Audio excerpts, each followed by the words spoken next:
என்னுடைய சொத்து, அதை நான் யாருக்கு வேணாலும் என்ன வேணாலும் எங்க வேணாலும் எழுதி வைக்கிறதுக்கு அடிப்படை மனிதனுக்கு உரிமை உண்டு.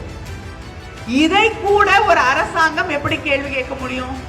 அடிப்படை மனித உரிமைகளையே கேள்வி கேட்கக்கூடிய ஒரு சட்டமாக இந்த சட்டத்தை அவர்கள் மாற்றி இருக்கிறார்கள்.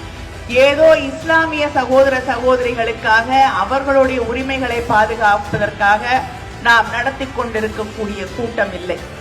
இந்த மண்ணின், இந்த நாட்டின் இறையாண்மையை, மத நல்லிணக்கத்தை, இந்த நாட்டை, அதன் அடிப்படை அரசியல் சாசன சட்டத்தை, இந்த மண்ணின் உரிமைகளை பாதுகாப்பதற்காக இந்த கூட்டத்தை நாம் நடத்தி கொண்டிருக்கிறோம் என்பதை இங்கே இருக்கக்கூடிய ஒவ்வொரு மனிதனும், சகோதரியும் சகோதரனும் உணர்ந்து கொள்ள வேண்டும். இதையெல்லாம் இந்த நாட்டு மக்கள் வெகு காலம் பொறுத்து கொண்டிருக்க மாட்டார்கள். ஏனென்றால் தமிழ்நாட்டிலிருந்து இந்த புரட்சி கிளம்புகிறது, வெடித்திருக்கிறது.